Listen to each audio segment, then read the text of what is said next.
Kalau lu bayar, Cilen gitu kayaknya, lu bukan Ahok lagi.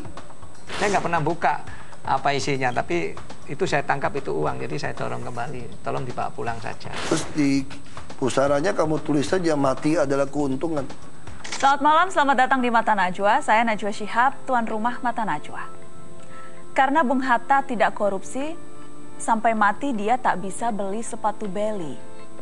Tak banyak pemimpin seperti Bung Hatta memimpin tanpa menguras harta negara. Penghasilan pejabat semakin tinggi, tapi korupsi masih belum juga mati. Boro-boro mengabdi untuk negeri, malah sibuk perkaya kerabat sendiri. Saat para pejabat makin banyak tertangkap, masihkah kita bisa berharap? Inilah Mata Najwa. Perisai anti korupsi.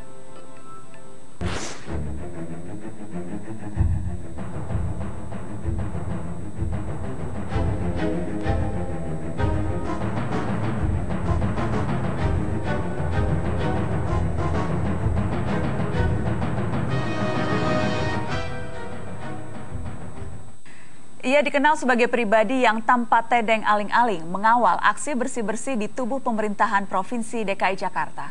Mengaku sebagai putra daerah namun tak surut nyali menaklukkan ibu kota. Seperti apa konsistensi Basuki Cahayapurnama memerangi korupsi? Berikut perjalanan Mata Najwa. Kini warga Jakarta punya sosok pendekar anti korupsi bernama Basuki Cahayapurnama. Konsisten memerangi korupsi sejak menduduki kursi DPRD Kabupaten Belitung Timur, Bangka Belitung, membuat pria yang sohor disapa Ahok ini diganjar Bung Hatta Anti-Corruption Award 2013. Memotong anggaran dinas agar lebih efisien, mengunggah rapat-rapat anggaran lewat situs media sosial YouTube, hingga mengadakan lelang jabatan adalah sebagian bukti nyata komitmennya memberantas korupsi. Kita juga melihat budaya transparansi itu sangat diutamakan sehingga ada pengawasan dari berbagai pihak dan mengurangi potensi adanya korupsi. Setahun sudah ia menjabat sebagai Wakil Gubernur DKI Jakarta. Selama itu pula Ahok kerap marah ketika para bawahannya tidak bekerja maksimal melayani masyarakat. Ketegasan dan kejujuran adalah prinsip utama yang ingin ia tanamkan kepada ketiga putra-putrinya. Bapak selalu ngomong kalau marah untuk sesuatu yang benar, kalau itu salah dan marah untuk sesuatu kebenaran, itu bagus. Daripada udah tahu salah, masih didiemin, seperti itu. Dan anak-anak memang dari dulu juga udah tahu kalau bapaknya ngomong itu memang kenceng dan yang paling jelas anak-anak tahu kalau bapak itu berbuat memang benar-benar berbuat untuk masyarakat. Dan telah hadir di studio Mata Najwa Wakil Gubernur DKI Jakarta Basuki Cahayapurnama yang lebih akrab dikenal dengan Ahok. Selamat malam Pak Ahok. Selamat malam. Terima kasih sudah hadir di Mata Najwa Pak Ahok. Sama-sama. Saya ingin mengucapkan selamat Bung Hatta Anti-Corruption Award untuk Basuki Cahayapurnama. Terbebani tidak dengan award ini? Ya, saya hanya berpikir gini, sebetulnya pejabat tinggi negara itu tidak perlu dapat award sebetulnya. Kenapa? Karena kamu memang disumpah untuk tidak korupsi. Setiap pejabat waktu dilantik pasti sumpah kan, saya tidak akan menerima apapun juga yang dapat saya duga ada hubungan langsung tidak langsung dengan jabatan saya gitu loh. Jadi kalau seorang pejabat tidak korupsi ya tidak perlu dihargain karena itu memang sumpah jabatan dia. Cuma karena dalam situasi seperti saat ini, ketika ada stigma bahwa semua orang berpikir pejabat itu pasti korup, tidak ada pejabat yang jujur gitu loh. Nah ini, makanya saya pikir saya hargai sekali penghargaan ini untuk mematahkan stigma bahwa tidak ada pejabat yang jujur.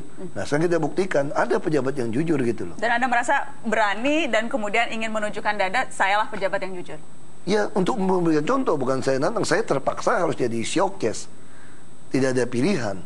Ini harus jadi showcase untuk menontonkan bahwa di Republik ini masih ada orang jujur gitu loh. Yang berani menantang periksa harta saya, pajak yang saya bayar, sesuai atau tidak kira-kira gitu loh. Pajak dari penghasilan saya gitu. Nah ini yang perlu kita lakukan. Pengusaha juga, mungkin sebagian juga tidak berani karena tidak bayar pajak yang penuh juga. Tapi Basuki Cahayapurnama berani untuk buka-bukaan hartanya karena tidak ada yang disembunyikan? Ya memang hartanya nggak banyak. Kita nanti akan buka karena tadi saya sudah lengkap data saya soal kekayaan Anda Pak Ahok, dari mulai laporan harta kekayaan, tanah, kan? buku tabungan, kemudian penghasilan, sudah lengkap data-data saya di atas meja Mata Najwa karena ini bahaya sekali, dapat dari mana? Saya sudah lengkap semuanya harta kekayaan Ahok. Jadi karena kalau kita akan lihat laporan pengumuman harta kekayaan penyelenggara negara di tahun 2012, walaupun tadi Anda katakan bahwa sesungguhnya ini nilainya mungkin saja nilai NJOP. Nilai NJOP, jadi jauh lebih besar. Cuma tidak apa-apa lah, kita lihat yang ada sekarang. Jadi kalau sekarang itu harta Anda Pak Ahok ini 2012 ya betul 2012 12 miliar 458 total harta kekayaan pertama. Di tahun 2009 ketika itu totalnya 7 miliar. 12 miliar menurut Ahok itu sebetulnya bukan nilai harta sesungguhnya. Karena ini hanya berdasarkan NJOP, tanah-tanah Ahok saya ini. Saya nggak punya uang cash kan. Saya itu jarang sekali simpan uang cash. Nggak mungkin lah kita penghasilan setahun 1,5 miliar, kita beli mobil 3 miliar, kan nggak masuk akal. Penghasilan 1,5 miliar, kita akan buka penghasilan Basuki Cahayapurnama. Yang pertama, yang jelas kalau dari gaji dan tunjangan memang sangat kecil. Kan hanya gaji pokok itu total hanya 6 juta ya Pak ya? Ya. Ini itu kalau gaji pokok dan tunjangan. Tetapi kan kemudian ada uang biaya dukungan rumah tangga. Kemudian dapat juga uang insentif pemungutan pajak daerah itu hampir 60 juta. Jadi ya kurang lebih tadi berapa, 61 juta, ya hampir 120 juta lah. Lumayan lah. Lumayan 120 juta sebulan. Ya Jakarta lumayan lah. Lumayan ya. Itu semua bersih Anda terima, ya, Anda bawa pulang. Segitu mana mungkin bisa beli 1 miliar, mobil 1 miliar, atau beli rumah, nggak bisa. Kecuali kalau korupsi. cicilan rumah 100 juta saja sudah tidak sanggup kita bayar. Jadi, anak sekolah 3. Anak sekolah bisa 400 jutaan. Sekolah di internasional gitu kan. Nah, jadi kita minimal dulu saya masih simpan 30-40 juta per bulan. Bisa nabung 40 juta per bulan. Ya, cuma saya kerja kan, berapa perusahaan ada gaji, ada usaha juga kan. Kita punya uang operasional kan.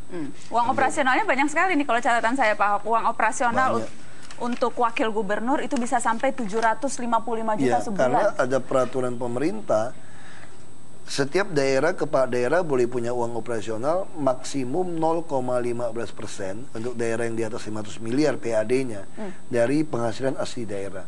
PAD DKI kan hampir 27 triliun setahun. Nah, kalau 27 triliun dikali 0,115 udah 30 M lebih kan. Nah, ini contohnya Pak, 755 juta. Iya. Biaya koordinasi dikasih 165 itu cuma juta. penamaan ya. Kita bisa pindahkan macam-macam sebetulnya. Selama ini jadi Anda gunakan untuk apa nih? 750 juta untuk Ahok? Macam-macam. Di Jakarta tuh banyak sekali anak-anak sekolah yang udah lulus ijazahnya ketahan. Ada yang 1 juta, ada yang 4 juta, ijazahnya ketahan. Nah, itu dia kirim surat pada kita tebus ke sekolahnya pakai uang itu. Terus orang kadang-kadang butuh alat-alat kesehatan, ortopedi, anak-anak yang ada mengalami cacat waktu lahir. Dia kadang butuh alat-alat bantu kan. Itu kan tidak mungkin dibantu dengan KJS atau dengan program-program. Sepatu misalnya, atau RSCM kan banyak sekali alat. Nah, itu biasanya mereka kirim, kasih saya atau SMS saya, mau kursi roda semua, kita turun tim, dicek betul, kita belikan. Sempat membaca ketika Anda menjadi bupati dalam pengambilan sumpah, Anda sempat usul seharusnya ditambah lagi lafalnya, bukan hanya sekedar untuk menegakkan konstitusi dan sebagainya, tetapi ada lafal sumpah yang harus ditambah. Apa itu Pak? Ya, maksud saya kalau saya maling ya terkutuk saya seluruh keluarga, bisa seperti itu kan. Seharusnya jadi begitu. Jadi jelas gitu kan. Bisa seperti itu kan. Coba lihat, semua pejabat waktu disumpah tuh pasti ngomongnya seperti itu. Saya bersumpah tidak boleh terima apapun, segala macam, nggak boleh membuat kasih orang apapun gitu kan. Nah, waktu saya jadi bupati saya bisa tahu duganya bagaimana. Misalnya saya jadi bupati, teman saya kirim kulkas yang besar. Teman usaha saya kenal gitu. Nah, saya tolak. Oh, dia marah-marah, kamu sombong sekali tidak terima kulkas saya. Nah, saya dapat duga ini bukan kasih teman, kasih bupati. Karena waktu saya menikah, waktu bapak saya meninggal, dia cuma kasih saya 100.000. Artinya teman nggak bener ini gitu. Harusnya waktu saya lagi susah, kasih saya 2 juta kayak gitu waktu menikah gitu kan. Ini 100.000. Saya butuh jadi bupati, kasih kulkas. Wah, ini nggak bener. Kalau lu bayar, Cielen gitu kayaknya. Lu bukan Ahok lagi.